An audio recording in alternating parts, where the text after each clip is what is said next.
So have you ever felt like everyone online is having a better life, is doing well? Like, have you ever felt that? No, that was me. I remember mambo ya influencing nilianza kuiona vizuri back in 2019-2020. And to be specific, kuna this lady, she's a powerhouse. And honestly, I still love her content. But back then when I stumbled on her content, I was really intrigued. Just by the way she talks, by the way she's just out there with her business. And I felt like, this is one of the people I need to be following online. I loved the confidence, I loved the lifestyle, and I felt like that was very admirable. So mimi nikaanza kumfuata, kila siku ikakuanga tu ni kama that's my agenda for the day, just following up on her. Kila time nikiingia IG, Instagram, I just want to see what has she been up to. Today what is she talking about? Today what did she do with her life? And then for me nilikuwa pia na struggle na weight loss. Nakumbuka hiyo time pia yeye alikuwa na go through the same thing. So nikapata in terms of dieting, alikuwa sijui anatumia this app, hata mimi ndio nimedownload hiyo app. In terms of exercise ama the workout routine zenye anafanya ndio hata mimi na feel nataka kufanya. Like constantly her business was my business. I'd love to say I didn't have a life. Yes, I had a job, but hata nikiwa job nataka nimalize kazi and then I need to keep up with this influencer. And it wasn't just her. I remember pia back then kulikuwa na another blogger alikuwa anatupostia mambo na udaku.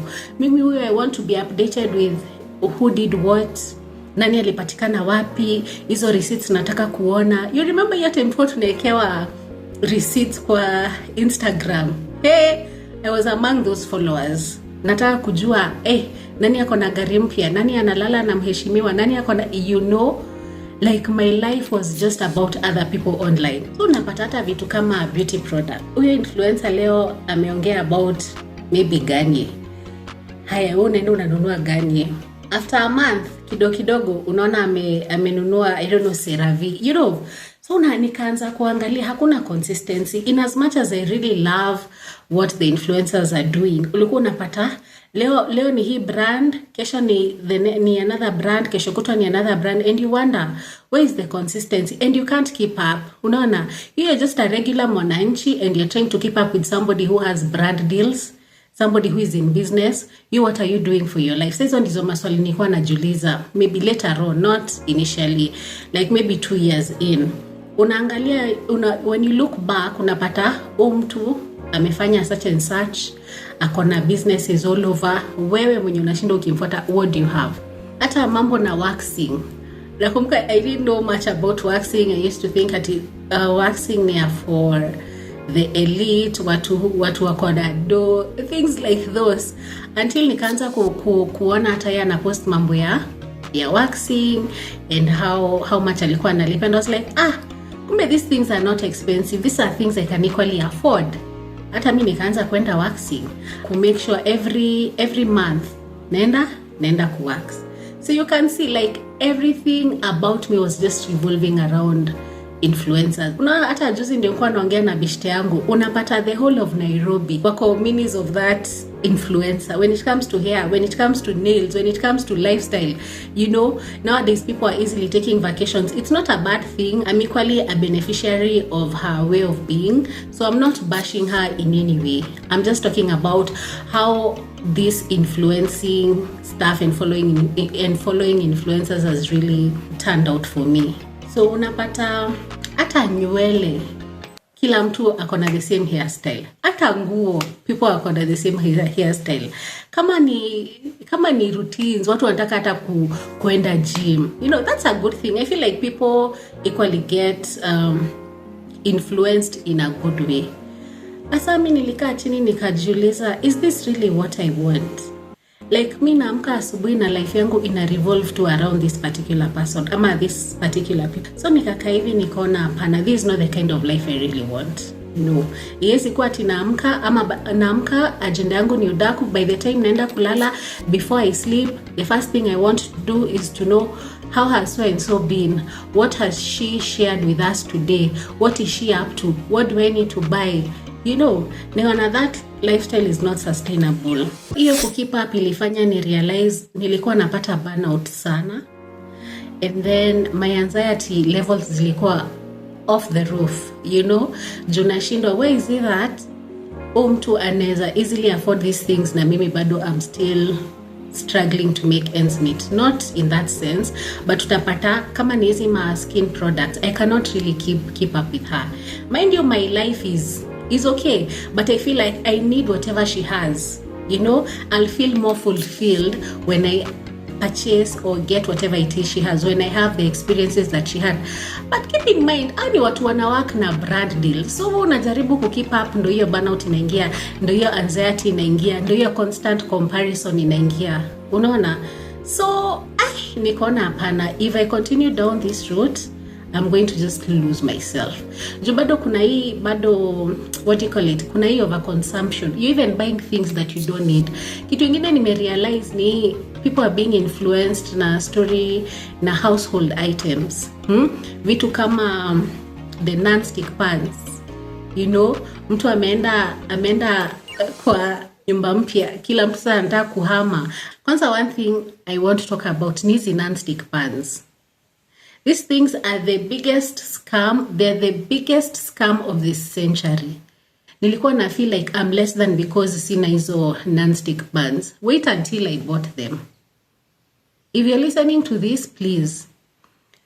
Mambo ya non-stick pans is a whole, or pots is a whole scam. Hizo vitu, they are so difficult to cook with. Like, I don't know, I cannot even explain. The material is too light. Unapata, if you're not careful, ukiosha uta peel off that coating, which is equally cancerous. If at all unapika nazo and hiyo coating ingie kwa chakula, you are predisposing yourself to cancer in the future. Do you see?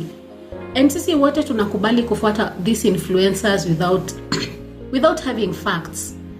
Just you want to feel like you belong, just because you want to feel like you are cool. Juzi tena nikaona walking imekuwa the new thing. Well, me, I do walk a lot, but coincidentally nikashtukia this influencer ameanza kutembea. Now the whole of Nairobi kila mtu anatembea. Haya, akaacha kutembea. Now sasa hivi nini tunaongelea? This the walking pad or something. I hope I'm getting it right. Sasa kila mtu anataka kubuy walking pad. It's a good thing, but what I'm saying is watu wajaribu to just pick and choose whatever works for you. You don't need to always try and keep up with these people, because at the end of the day, it will cost you. You'll start suffering from massive anxiety attacks. Yeah, you don't even trust yourself. You don't believe in yourself. You're just waiting for guidance from someone you just watch on your screen. Meanwhile, this person has a full life. They're making money off of you. They're getting brand deals off of you. You know, they're starting businesses right, left and center because of you. It's a good thing.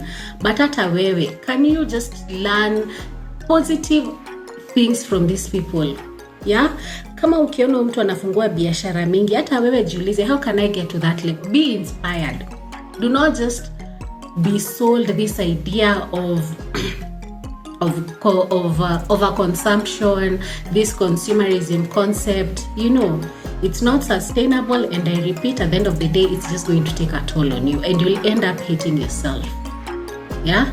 So pick and choose whatever works for you. So after realizing that following these influencers here in an impact in a bad way, and at the time it was really in a bad way. Sikuwa naona the positives. Sikuwa naona how I just need to keep up, how I need to buy this, how I need to buy that.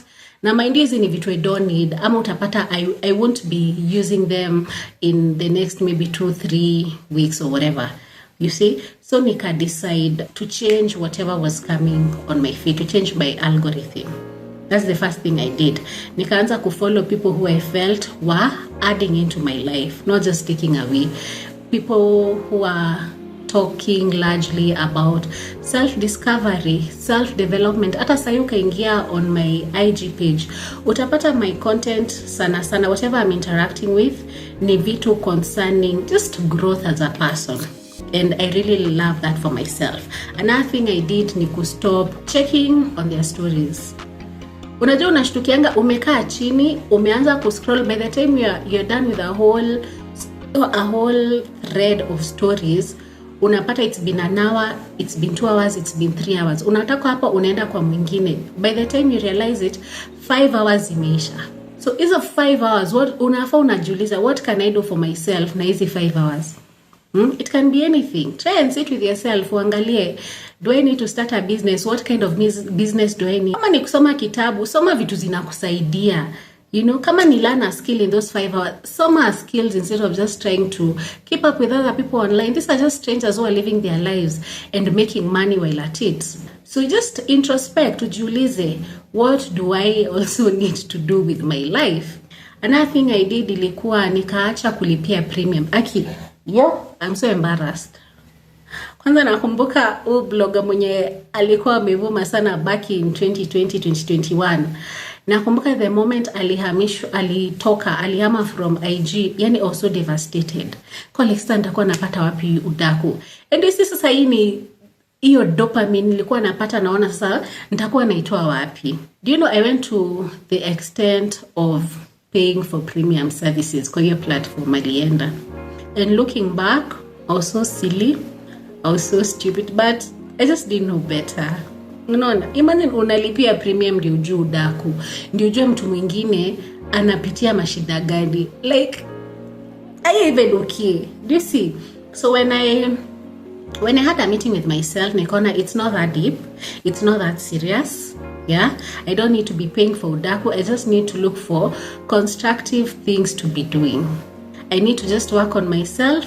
I just need to be intentional with myself. I just need to know that life is not just on social media. Life is equally here, this minute right now. Na unapata ukiwa sana engulfed na mambo ya social media, you forget about your current state. Unakaa nikao unafikia something else yenye haikubenefit, unasahau the small things that you have in your day to day that you should be grateful for. So how I easily transformed ilikuwa by just accepting. To transform me through self-acceptance and just learning to find peace within. Nikaamua just to be grateful for what I have. Simple things like having a job, having a way to just take care of myself, to pay my bills. Vitu kama hot shower hata ziko zina exist like I think a century ago, na sai ziko. Do you see? So these are small things that you need to learn how to appreciate. And when you become grounded in the present moment, in the things that you currently have, utapata you're not constantly looking onto what people have and trying to keep up with them. And I'm calling it to equally do the same. Jiteka mkutano, jiulize, what do I have that other people could be praying for? Is it the 3 meals in a day? Is it steamer? Kuna watu hadi sai in Kenya hawananga steamer. Imagine. So clearly we are living the life. We have the luxury, but because of the consumerism that has been sold to us, unapata we're just focusing on what's next. What do I need to attain social acceptance na vitu kama hizo. Now with this unapata nimepata so many gains, and one of the gains being now I trust myself. Because nakumbuka kitambo unapata hata hairstyle na shida sasa nitaweka hairstyle gani, naingia online kutafuta what's trending, what are people really going for. So I can say that nowadays to some degree I really trust myself, and I equally have an inner voice. That's something I had lost, but now I can say to some degree it has come back. Another thing I earned is living life at my own pace. Sifai kukimbishana na mtu. I don't know other people's stories. I don't know what they have been through in life.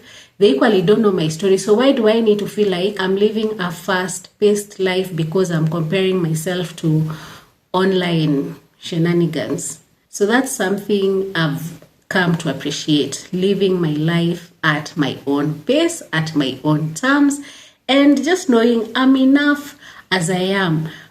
And you should too. You don't need to have the trending hairstyle in Nairobi.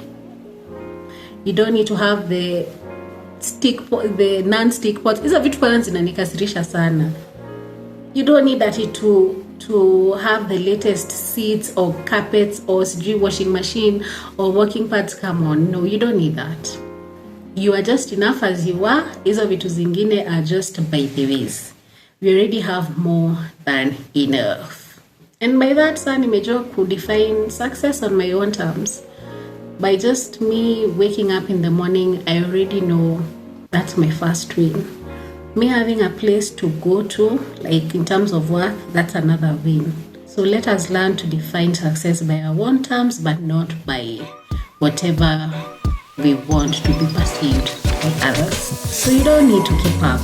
You don't need to keep up. You get to choose what and who influences you. And I invite you to reflect on who you follow and why. Do an audit. If it's something impactful, ama ni mtu anaku impact in a good way, by all means. And I've said this is not a bashing video. Mi naongelea my own experience and ni kitu nataka pia other people to learn. So if you stumble upon this video, just let it be an eye-opener. I'd love to hear your experience with influencers. So if you feel inclined to share, comment down below. Let me hear your story and see you in the next one. Bye.